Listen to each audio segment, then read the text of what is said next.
Welcome back to another episode of Everyday EDC, guys. My name is Tyler, and today we're going to be reviewing a knife from Shieldon. Now, this knife was sent by Shieldon, but I can promise you that it's not going to change the objectiveness of the review. Now, some of you may be turned off by the idea of Shieldon based on some perceptions and everything that you've had in the past, but I promise you, I was really surprised about this knife, so I suggest sticking around to kind of see the goods and bads of what we found, because we found a lot of things. But let's get into it. So to start with, this is their packaging. Now, it's not their packaging. It comes in a really nice box, similar to Concepts and Kaisers, but that's no surprise. Why? Because Shieldon, the designer Django, actually came from Kaiser. Oh my god! He has about 4 years of experience there. And the sales guy also came from Kaiser. He has about 1 year of experience there. So there's going to be a lot of Kaiser/Concept influence on Shieldon, which in my opinion isn't a bad thing as long as they can stick to their own thing.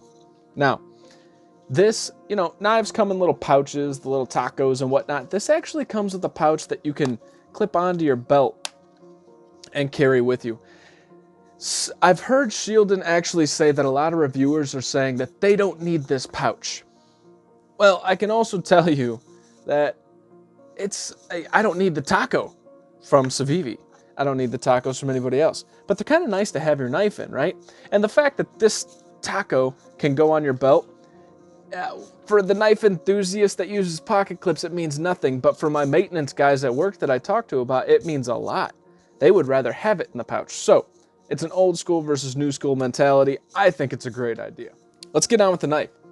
The knife today is the Shieldon Knives Tortank. I would show you a bunch of other models of the Tortank that you can see, because as you can see, this is the G10 with Damascus going on here. And then you have the Damascus blade, which is really pretty good looking.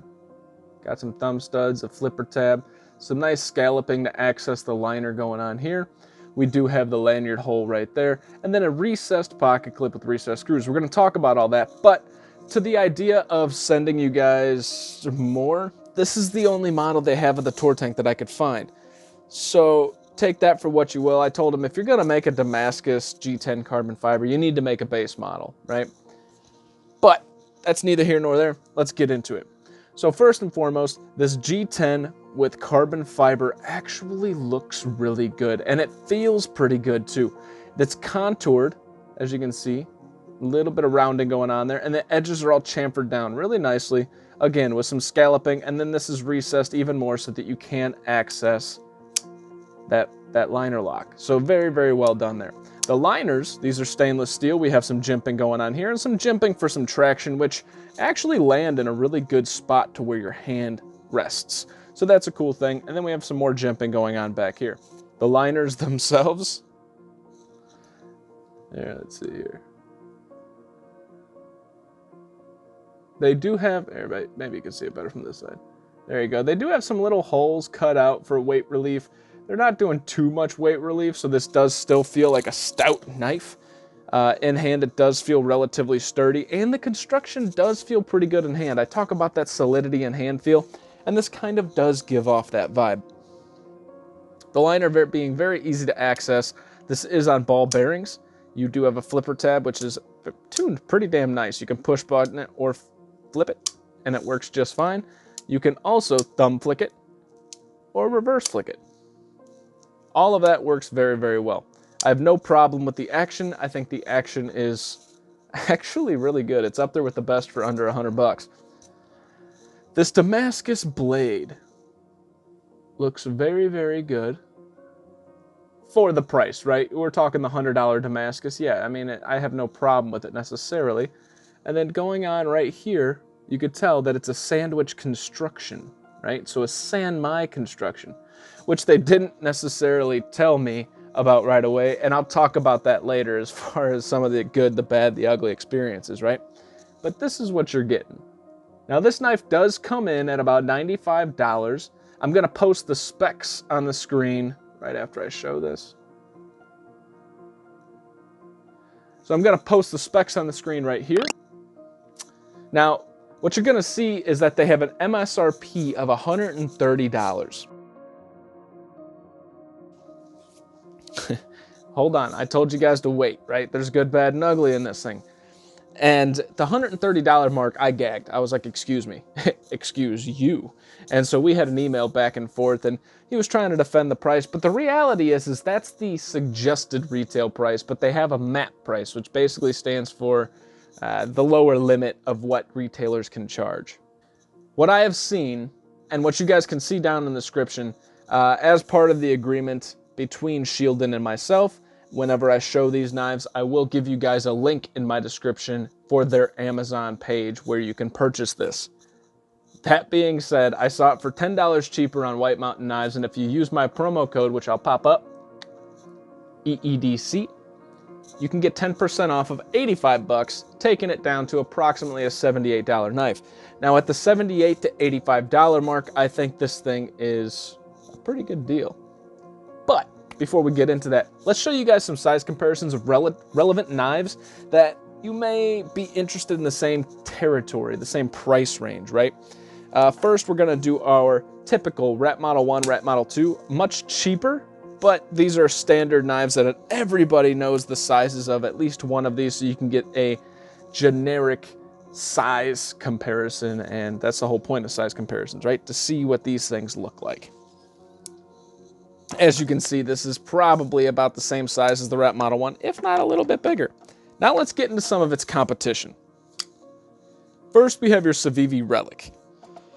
Now the Civivi Relic is the one with the tweezers in the back, and then we have your Civivi Praxis. This is about the same size as the Praxis. The Relic and the Praxis are both cheaper knives than this, but as you can see, as far as aesthetics go, you're not getting the Damascus, you're not getting that G10 with the carbon fiber, and you're not really getting the contoured scales. You're getting the safe Civivi outlook. Compared to these two, do I think this one is more valuable than the Civivi?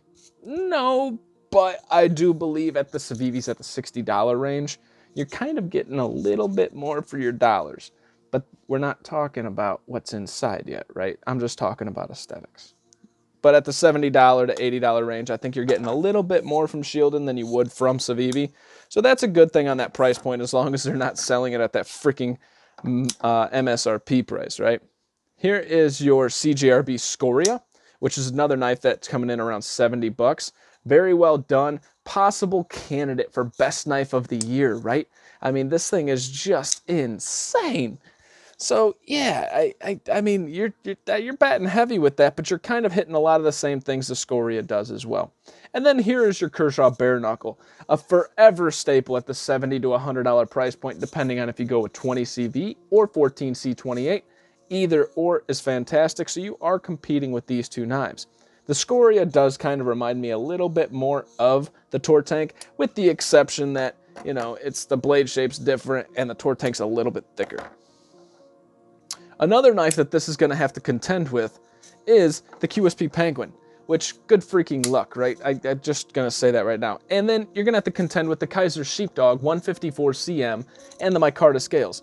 Again, this one, I don't see a home for the Tortank between these two. This one's coming in at about 80 bucks. This one's coming in at about $90. Yeah, these two are probably my pick for that price range. But that doesn't mean if you don't like the aesthetic, then go for it, right? Okay, let's get down to some specs. First, let's start with overall length of this knife. So this knife's coming in right at about 8 3/4 inches, and the blade itself is coming in right at about 3 3/4, but the cutting edge is just shy of that. Now, actually, the cutting edge is about the same because of the way that it angles in. You have some decent blade length to handle ratio going on there. Next, we have your weight. The weight of the Tortank is coming in at a whopping 4.86 ounces. So it's not going to be the lightest of knives, but it's not going to be too entirely hard to carry either. All right, so the blade stock thickness is coming in at 115 thousandths, which is what they advertise, so that's a good thing. The behind the edge thickness is coming in at, it's showing about 20 thousandths, but I feel like I'm taking this measurement wrong. The behind, yeah, it's about 20 thousandths. The handle thickness is coming in right at around 630 thousandths. That is a very thick handle, okay? So 630 thousandths, to put that in a comparison, your Brat Model 1, which is a relatively bulky knife, is coming in right at about, I want to say 500. Let's see here. Yeah, 500 thousandths, almost on the money. So there's that. And then the tallest point in your pocket's going to be around 1.3 inches tall. Not too bad. Your average knife's coming in right around that range. Your Spyderco average is coming in right around 1.4 to 1.6. So that's not a bad thing either. Is this going to be easy to carry? Not necessarily, but is it going to be hard? No. No, it's just fine if you're used to a larger knife in your pocket. Next, let's talk about how it carries in the pocket. So here I have, I don't know why I opened it up. Here I have a lint-free cloth that I have folded over. So we're just gonna slide it on in. I have it folded over to kind of simulate a thicker material. This is basically how it carries. You won't even see it. It's such a deep carry. It's very, very nice. Now, out of the pocket, it comes out just fine. I have no problem with that, and I think the carry is pretty damn good. So real quick, the scales. The scales are fine. I think they feel really good in the hand, and the ergonomics actually fit your hand pretty damn well. I think that's a good thing. Access to the liner, that's a good thing too. Very, very good there. As far as action, they nailed the action on this. I have no problem with the action. I think the action's fine. The blade. Now, here's the thing about this blade. I think this blade shape is uglier than sin. Not the blade itself, just the shape. That being said, in use, it is very, very practical. It is a very nice, gentle upswept, kind of like a sheep's foot, but you're getting the benefit of that point with that reverse tanto or clip point style that they got going on there. So the blade shape, while being ugly as sin, I think is very functional. The plunge grind is done very well. It stops right around where my nail is, right there. And then, you know, you got a lot of room to sharpen this guy on up. In the process of not trusting Shieldon, because they're a new knife brand, and I'm not going to put my name on anything. This is just a review of the knife. But I'm going to give you guys as much information as possible. I did tear this knife down, and it tears down pretty damn easy, all right? The only confusing part is writing on this blade, we do have some stainless steel washers that I've never really seen on the blade side, but that's because this Damascus side is much softer. So when I went to go do a hardness check of this knife, this was confusing. I got so frustrated. I checked this thing like 6 times and it was coming in at like 48 HRC. Bah, bah, bah, right? 48 HRC. You're like, what the hell? I couldn't believe it, and I took it to a sharpening stone. And this thing took a screaming sharp edge. And I'm like, what? So in the process of sharpening, basically I sliced my freaking finger open because I did not expect it to burr up so quickly, and I went like this, and the burr just went right through my freaking hand. And then the burr deburred really, really well. So that could be a good thing or a bad thing if you burnt that edge, but I really don't think it's a bad thing. I mean, it took a screaming sharp edge and held it pretty good. This is a 9CR 18 MOV. I do not know if this is the powdered form like Civivi does. I don't think so, but it is jacketed with a 3CR whatever, right? And I don't have a problem with that because this jacket really serves no purpose other than aesthetics. I mean, you're really not going to gain any benefits out of that, so whatever. The 9CR is a decent blade steel for the $80 price point-ish. You know, it is what it is. Now, should they have used something else for the 80, 90 bucks or the $130? Hell yeah. But if you're going to get it for the $80 price point, I don't have an issue too much, especially with these carbon fiber and G10 scales. So the hardness did throw me for a loop. I was a little irritated about that, but then I kind of figured it out, and I really can't check the hardness when it's a Sanmai style. I can't really get in there because even all the way back by the tang, it's a little bit softer, which is why they have those stainless steel washers writing on the bearings. Next, there was no back and forth out of the box, but there is a slight click going up here. I don't think it's going to fail. And I'm going to do a spine whack off screen because I don't want to damage my stuff.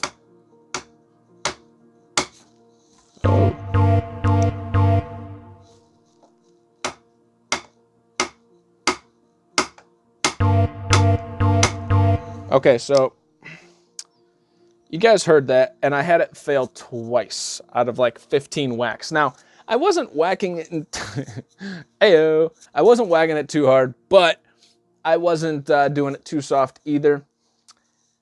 And that click kind of makes sense. I couldn't tell if it was the actual scales or the liner flexing, or if it was actually starting to slip. And knowing that I can fail it, you know, it is what it is. I don't consider it a major issue, because if you have to do a spine whack test to get your blade to fail, you're using your knives wrong in the first place. That being said, we don't want to see that. So you need to fix that geometry or something there that's causing this to fail. That's something that you do need to work on. So to recap, do I think this knife is worth it? So here's what I know about Shieldon up to this point. I have experienced 4 of their knives. I really don't like their designs per se aesthetically, but I can tell you in hand, this fits really, really well. This fits really, really well, and the blade is super functional. The Bulbasaur, once again, that one fits in your hand very, very well. Really cool blade shape, relatively functional, and you know, it just looks goofy. The Boa, I think, is uglier than sin. Sorry, I know somebody in the comments said that you guys had one. I think it's an ugly knife. It reminds me of the QSP Phoenix. It was just, ugh. But then I also had the Relicanth is a really good knife, and I'm excited to go review that. But I'm going to do these in order. So for $80, do I think this is worth it? Should you trust Shieldon? I think it's, if you're interested in the aesthetic, it could be worth the gamble on this. I don't see any other issues. The only main issue that I had was that lock slipping, and I didn't do a spine whack test until just now. I wish I could have showed you guys on camera, but I don't want to damage my beautiful new mat here. That was done on just a wooden drawer that's older than sin. So it did fail. I'm not going to say that it failed miserably, but I'm going to say that it can fail. That being said, if you fail it, I don't know what you're doing with your knife that causes it to fail. That does not make an excuse for the manufacturer. You need to fix that. All right, guys, for the end, I'm going to give you a cut test, but I'm going to sign off. My name is Tyler. This has been Everyday EDC. Check out some of my newer videos. They're going to be right up here on the side. If you haven't subscribed yet, make sure you do so. All right, have a great day, guys.